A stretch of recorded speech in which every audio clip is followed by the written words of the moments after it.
Works on ideal diesel cycle है। Compression ratio कितना दिया है?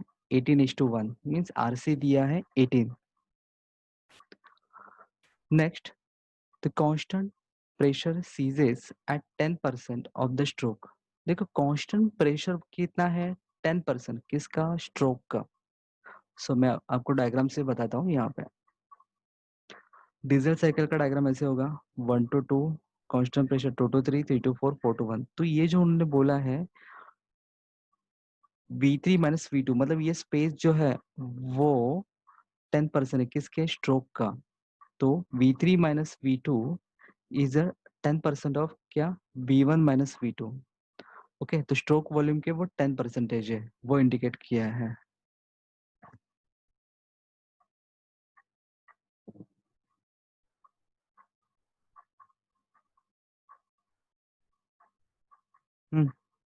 नेक्स्ट, इनटेक कंडीशन P1 1 बार और टेम्परेचर 20 डिग्री सेल्सियस। सो P1 दिया है, T1 दिया है।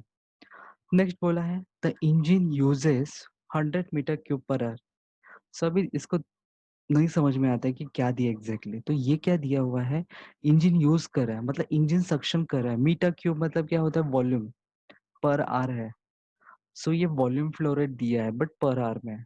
सो इंजन क्या यूज करता है? इंजन कहाँ पे सक्शन करता है? स्ट्रोक वॉल्यूम में। सो यहाँ पे आपको वीएस दिया हुआ है 100 मीटर क्यूब पर आवर। सो पर आवर को कन्वर्जन करना पड़ेगा सेकेंड्स में, डिवाइड बाय 3600। नेक्स्ट, गैमा दिया है 1.4। फिर आपको निकालना क्या है? Maximum pressure and temperature. So maximum pressure and temperature कहाँ पे होते हैं? मैक्सिमम प्रेशर कहाँ पे है? P2। P2 और P3 तो सेम है। एंड टेम्परेचर T3 निकालने के लिए बोला है। और नेक्स्ट,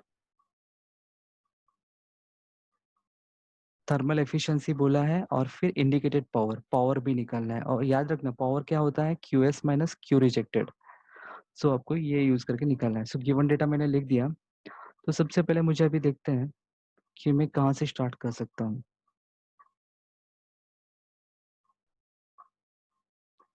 गाइस देखो, प्रेशर निकालना है P2। यहाँ पे मुझे P2 निकालना है। तो सबसे पहले मुझे कुछ चीजें आपको फाइंड आउट करके देनी पड़ेगी।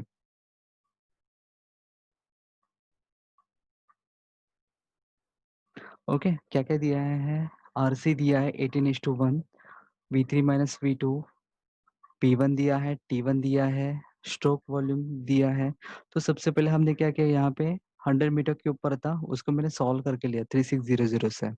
सो I will get P dot S is nothing but V1 minus V2 0.0277 metre के ऊपर सेकेंड। नेक्स्ट, अभी इसको सॉल्व करना पड़ेगा क्योंकि ना मुझे आगे जाके पीवी रेस टू गामा करना है। सो मुझे वहाँ पे P1 लगेगा, V1 लगेगा, P2 लगेगा, V2 लगेगा। सो मुझे इन दोनों को अलग अलग डिफाइंड वैल्यूज मुझे चाहिए। तो मैं काम करता हूँ, कंप्रेशन रेशियो को यूज करता हूँ। कंप्रेशन रेशियो क्या है? 18। So V1 by V2 is equal to 18। So V1 is equal to क्या रहेगा? 18 टाइम्स ऑफ V2। तो ये जो रिलेशन है मैं यहाँ पे ऊपर यूज करता हूँ। तो अगर मैं ऊपर यूज करता तो मुझे मिलेगा 18V2 माइनस V2 0.0277। सो V2 को कॉमन निकालता तो मुझे पर्टिकुलर वैल्यू पता चलेगा। फिर अभी इस V2 को मैं कंप्रेशन रेशियो में पुट करता हूँ तो मुझे मिलेगा V1 का वैल्यू। सो अभी मेरे पास V1 भी है, V2 भी है। ओके, और उन्होंने एक एडिशनल डेटा दिया था, V3 minus V2 is a 10% of V1 minus V2। So V1 भी पता है, V2 भी पता है, यहाँ पे V2 भी पता है। आपको क्या मिलेगा? V3 भी पता चलेगा। सो सारे वैल्यूज हमें पता चल गए, V1, V2, V3। नेक्स्ट, अब एक काम करते हैं, P2 निकालना है। और P2 और P3 तो क्या रहेगा? सेम रहेगा क्योंकि वो यहाँ पे हीट एडिशन कहाँ पे होते हैं? कांस्टेंट प्रेशर पे होते हैं। सो एनी हाउ अगर मुझे P2 पता चल गया तो मुझे P3 भी पता चलेगा क्योंकि प्रेशर तो क्या है? कांस्टेंट है।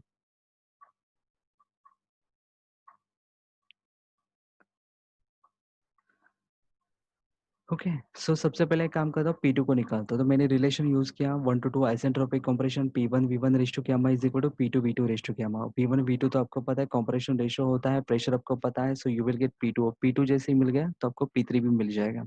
अगर P1 बार में पुट किया तो यहाँ पे आंसर भी बार में आएगा, यहाँ पे न्यूटन पर मीटर स्क्वायर में पुट किया तो आपका आंसर भी न्यूटन पर मीटर स्क्वायर में आएगा। नेक्स्ट उन्होंने पूछा था एयर स्टैंडर्ड एफिशिएंसी। तो ये तो डीजल साइकिल है, तो डीजल साइकिल का मैंने फॉर्मूला लिख दिया 1 - 1 upon r raise to gamma rho raise to gamma minus 1 upon rho minus 1। r तो पता है, कंप्रेशन रेशियो तो मुझे पता है, क्या मुझे रो पता है? कट ऑफ रेशियो नहीं पता है। तो कट ऑफ रेशियो होता क्या, हमने यहाँ पे देखा था, कट ऑफ रेशियो का formula, okay, V3/V2 means volume after combustion to the volume before combustion. So V3/V2 मैंने लिख दिया और हमने अभी-अभी जस्ट ऊपर V1 भी फाइंड आउट किया था, V2 भी फाइंड आउट किया था, V3 भी फाइंड आउट किया था। सो हमें पास वैल्यूज़ था। So you will get rho. So gamma पता है, रो पता है, यहाँ पे पुट कर दो, एयर स्टैंडर्ड एफिशिएंसी निकालो। ओके, नेक्स्ट आपको निकालना है आईपी और थर्मल एफिशिएंसी। थर्मल एफिशिएंसी का फॉर्मूला क्या होता है? Power upon heat supply. और पावर कहाँ से मिलेगा? तो डिफरेंस होता है QS minus QR, heat supply QR. और आईपी भी निकालने के लिए बोला है। आईपी क्या है? वही QS minus QR, power, indicated power बोलते हैं। सो आपको ये दोनों फाइंड आउट करने, तो आपको क्या पता होना चाहिए? क्यूएस पता होना चाहिए और क्यू रिजेक्टेड पता होना चाहिए। तो क्यूएस कहाँ से आएगा? तो एमसीपी डेल्टा टी। तो हीट सप्लाई कहाँ पे यहाँ पे होता है? डीजल साइकिल में कांस्टेंट प्रेशर पे। सो मैंने यहाँ पे सीपी यूज किया, MCP delta T, T3 minus T2। सो हर बार आपको वो पीवी डायग्राम को देखना पड़ेगा। नेक्स्ट हीट रिजेक्शन कहाँ पे होता है? कांस्टेंट वॉल्यूम पे होता है। सो मैंने यहाँ पे एमसीपी नहीं किया, यहाँ पे एमसीवी किया, constant volume, T4 minus T1। But मुझे यहाँ पे एम पता है क्या, दिया है क्या, वो चेक करना पड़ेगा, या तो फिर फाइंड आउट कर सकता हूँ क्या, वो मुझे चेक करना है। सीपीसीवी तो दिया होगा उन्होंने, और T1 T2 T3 T4, सबसे पहले मुझे सारे टेम्परेचर्स फाइंड आउट करना है। सो मैंने वही काम किया, सारे टेम्परेचर्स फाइंड आउट करता हूँ मैं। सो बिटवीन प्रोसेस 1 to 2 क्या था? Isentropic compression. So T2/T1 V1/V2 raise to gamma minus 1। So V1 V2 पता है, कंप्रेशन रेशियो है, T1 पता है, so you will get T2। Next process 2 to 3 क्या था? वही horizontal line, constant pressure, heat addition था। अभी प्रेशर कांस्टेंट है तो बचे दो टर्म, वॉल्यूम एंड टेम्परेचर। और वॉल्यूम एंड टेम्परेचर क्या होते हैं? Directly proportional. सो T3/T2 V3/V2। सो मुझे T3 निकालना है, T2 यहाँ से पता चल चुका है, V3 और V2 तो मैं ऑलरेडी फाइंड आउट कर चुका हूँ, तो मेरे पास T3 भी है। नेक्स्ट प्रोसेस 3 to 4, 3 to 4 क्या था? Isentropic expansion. अगेन T3 को यूज करके मुझे T4 निकालना है। So T4/T3 V3/V4 raise to gamma minus 1। So यहाँ पे V4 इज V1 क्या रहेगा? सेम रहेगा, क्योंकि डायग्राम में चेक करो, V1 और V4 क्या है? सेम है। सो आपको नहीं तो ढूंढते बैठेगे कि V4 निकाला ही नहीं हमने। Okay, so you will gate T4। अभी मुझे एमसीपी डेल्टा टी, या तो फिर एमसीवी डेल्टा टी करने के लिए मास फ्लो रेट चाहिए, तो मैं चेक करता हूँ, PV is equal to MRT. तो मुझे प्रेशर तो दिया था, V1 में फाइंड आउट कर चुका था, R मुझे पता है, T1 मुझे पता है, सो मुझे एम डॉट मिलेगा। अदरवाइज बच्चे करते हैं डायरेक्टली 1 लेते हैं, तो आंसर गलत है। सो जहाँ पे 10 मिलने चाहिए वहाँ पे 6 मिलेगा, 5 मिलेगा। सो जब कभी भी मास फ्लो रेट एज्यूम करना है तो एक बार चेक कर लो, PV is equal to MRT करके। नेक्स्ट सीपी सीवी यूज़ किया, यहाँ पे एमसीपी डेल्टा टी, यहाँ पे एमसीवी डेल्टा टी करके टेम्परेचर पता है, सारे वैल्यूज पुट कर दो, फिर आपको क्या मिलेगा? क्यूएस मिलेगा, क्यूआर मिलेगा। फिर थर्मल एफिशिएंसी का फॉर्मूला था work done upon heat supply. Work done क्या था? QS minus QR upon QS. तो सारी वैल्यू पता है, so you will get thermal efficiency. Same IP भी क्या था? क्यूएस माइनस क्यूआर था, so you will get kilowatt. Okay, so यहाँ पे काफी पेशेंस रखना पड़ेगा, क्योंकि ऐसे टाइप के न्यूमेरिकल जो होते हैं वो लेंदी होते हैं। ओके, एक लास्ट न्यूमेरिकल हम लेते हैं ड्वेल, इसको मैं मास्टर न्यूमेरिकल बोलता हूँ, क्योंकि एक बार किसी ने ये सॉल्व कर दिया ना, तो वो ऑटो का भी सॉल्व कर पाएगा, डीजल का भी सॉल्व कर पाएगा।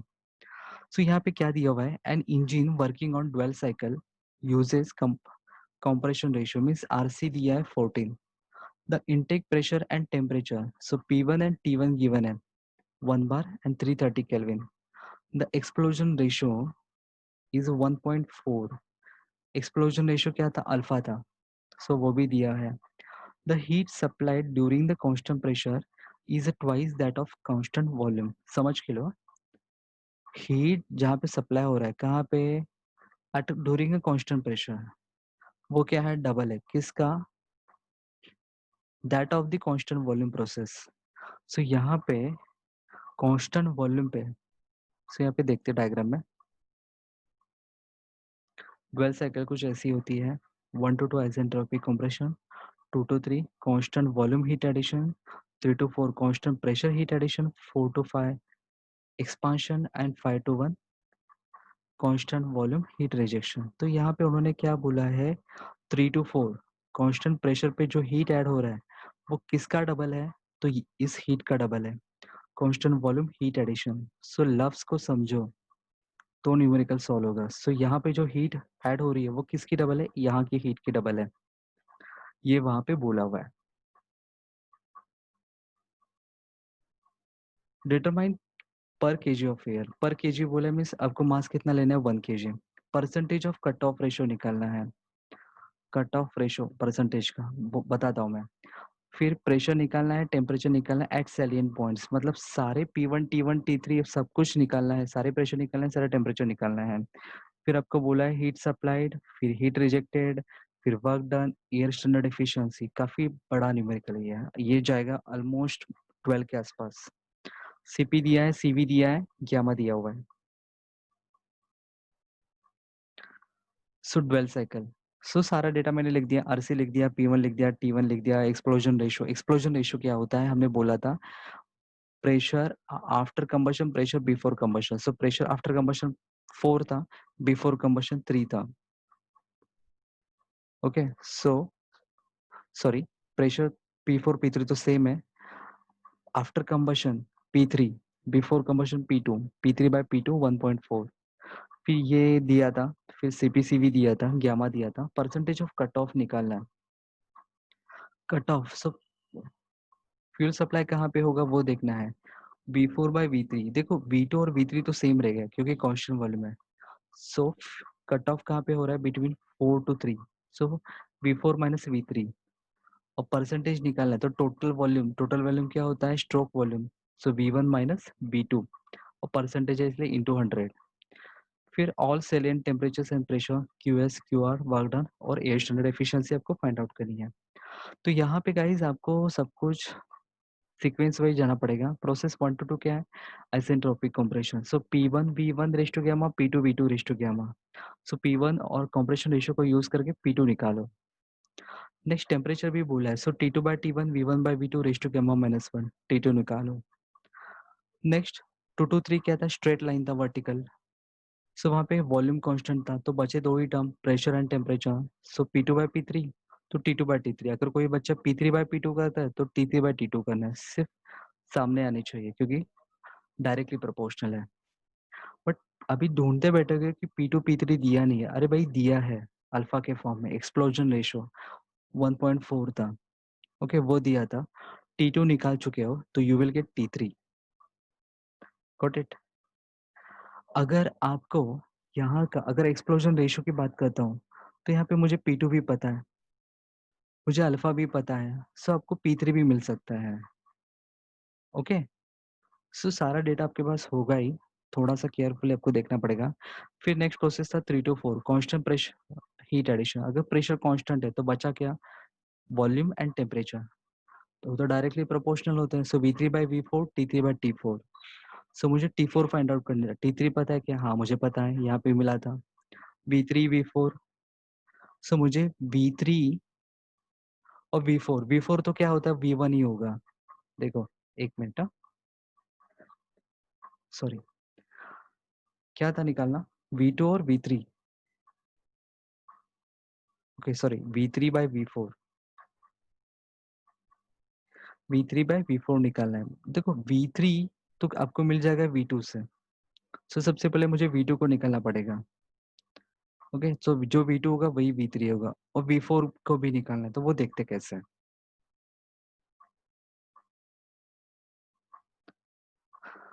तो यहाँ पे उन्होंने यूज किया PV is equal to MRT। Pressure मुझे पता था, वॉल्यूम V1 निकालना था। ओके, फिर मास उन्होंने 1 लिया, R287 लिया, टेम्परेचर गिवन था, सो उन्होंने V1 यूज किया। सो जो V1 ओके, जो V1 मुझे मिल गया। मैं फिर कंप्रेशन रेशियो में उसको पुट करता हूँ। आरसी तो मुझे पता है 14 था, V1 मुझे पता है, तो मुझे क्या मिलेगा? V2 मिलेगा। ओके गाइस, यहाँ पे मैंने मीटर के ऊपर केजी लिखा है, इसलिए लिखा है क्योंकि यहाँ पे मैंने मास 1 केजी लिया है, इसलिए मैं यहाँ पे मीटर के ऊपर केजी, यहाँ पे मीटर के ऊपर केजी किया है। और जैसे ही मुझे V2 मिला, V2 V3 तो क्या है? सेम है। ओके, बट क्या मुझे अभी भी V4 पता है? नहीं पता है। तो मैं क्या कर सकता हूँ? तो यहाँ पे एक एक्स्ट्रा डेटा जो मैंने अभी तक यूज नहीं किया था, वो क्या था? Q3 to 4 मतलब कांस्टेंट वॉल्यूम पे आपका हीट, ये क्या डबल है यहाँ का कांस्टेंट प्रेशर का। सो अभी मैं उसको यूज करता हूँ, देखते हैं कुछ तो मिलेगा। 3 to 4 कांस्टेंट प्रेशर था, तो MCP T4 माइनस T3 किया, और 2 to 3 क्या था? कांस्टेंट वॉल्यूम था, इसलिए 2 into MCV T3 minus T2। मास मास कैंसिल हो गए, CP पता है, यहाँ पे CV पता है, T4 फाइंड आउट करना है, T3 हम फाइंड आउट कर चुके थे, T3 पता था, T2 पता था, यू विल गेट T4। जैसे ही आपको T4 पता चलेगा, ये ऊपर वाले इक्वेशन में पुट कर दो। सो V3 पता है, V4 पता है, T4 पता है, तो you will gate T3 from this equation.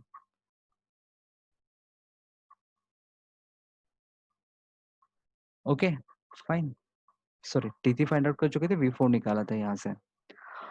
फिर अभी देखते हैं, 3 to 4 हो गया, अभी 4 to 5 क्या था? आइसेंट्रोपिक एक्सपांशन था, तो PV रेस टू गैमा करना है, P4 V4 raise to gamma, P5 V5 raise to gamma. So P4 तो हम निकाल चुके हो गए, P4 ऊपर देखते हैं। ओके निकाल चुके थे, यहाँ पे देखो 56.32 हमने फाइंड आउट कर चुके हैं। सो P4 पता है, V4 V5, V4 भी जस्ट निकाला था, V5 नथिंग बट क्या रहेगा? V1। ओके, और V1 कहाँ से मिलेगा? कंप्रेशन रेशियो को यूज करके RC इंटू V2, सो वो तो मिल जाएगा। सो you will gate finally P5। फिर टेम्परेचर निकालना है, तो वही अपना रिलेशन T4/T5 या तो फिर T5/T4, V5 divide by V4 is to gamma -1। So बार बार आपको वही फॉर्मूलाज यूज करना है, और T5 निकाला। फिर अभी उन्होंने पूछा था, देखो सारे प्रेशर सारे टेम्परेचर फाइंड आउट हो गए, फिर आपको निकालना था QS और QR। यहाँ पे दो हीट सप्लाई होता है, एक कांस्टेंट वॉल्यूम पे, दूसरा कांस्टेंट प्रेशर पे। सो MCV delta T, MCP delta T। सो डायग्राम को देखो, क्या मैक्सिमम रहेगा, क्या मिनिमम रहेगा, सो वो डिसाइड करके वहाँ पे सारे वैल्यूज पुट अप करो, फिर QS मिलेगा। हीट रिजेक्शन तो कांस्टेंट वॉल्यूम पे होता है, सो MCV डेल्टा T। सो आपको QS मिलेगा, QR मिलेगा। सो फाइनली वर्क डन पूछा था, तो वर्क डन क्या होता है, पावर क्या होता है, QS माइनस QR, वो फाइंड आउट कर चुके हैं। Next percentage of cut off पूछा था, सो V4 minus V3 upon V1 minus V2। Cut off कहाँ पे होता है? बिटवीन 3 to 4, जहाँ पे फ्यूल सप्लाई होता है, divide by stroke volume V1 minus V2। सारे वॉल्यूम्स हम फाइंड आउट कर चुके हैं, सो आपको कट ऑफ रेशियो मिलेगा इंटू 100 किया, इसलिए परसेंटेज के फॉर्म में। नेक्स्ट है air standard efficiency. Air standard efficiency का फॉर्मूला, एयर स्टैंडर्ड एफिशिएंसी का फॉर्मूला ड्वेल के लिए, अगर वो बाहर नहीं होता है, आपने देखा होगा ड्वेल का फॉर्मूला काफी बड़ा लेंदी था वो। ओके, अगर ये बाहर नहीं होता है, तो बेटर है अपना घर का फॉर्मूला। क्या था formula? Work done upon heat supply. ये भी चल जाएगा, QS minus QR upon QS। तो QS QR आप फाइंड आउट कर चुके थे, सो वो फॉर्मूला यूज किया, एयर स्टैंडर्ड एफिशिएंसी निकाला। सो गाइज, ये जो फॉर्मूलाज हैं वो आखिर तक यूज हो गए। सो इसके लिए ये एक बार ये लिख के प्रैक्टिस करो, एक बार ट्राई करो। सबसे पहले स्टेप वाइज ही जाओ, फॉर्मूलाज खुद बनाना सीखो, तो ये चैप्टर काफी एंजॉय करोगे। अगर ये चैप्टर आपको क्लियर हो गया ना, आगे के न्यूमेरिकल्स आपके लिए चिंदी है। Okay, so guys I hope आज का ये वीडियो सेशन आपको समझ में आया होगा। मैं उम्मीद करता हूँ कि आप इसकी प्रैक्टिस करोगे, तीनों न्यूमेरिकल्स की प्रैक्टिस करो, चाहे तो एक ऑटो का करो, एक डीजल का करो, और एक ड्वेल का पक्का करो। अगर ड्वेल का आप सक्सेसफुली कर पाते हो ना, तो कोई भी न्यूमेरिकल्स को आप टैकल कर सकते हो। Okay, so guys we will stop here. If you have any doubts, kindly forward, kindly take a snap, kindly take a pic and WhatsApp me that. Okay, जब भी मुझे टाइम मिलेगा, आई होप मैं try करता हूँ मैं आपको immediately reply देने का, पर पॉसिबल नहीं हो पाता क्योंकि वीडियोज़ बनाने के सेशन में मिस हो जाता है।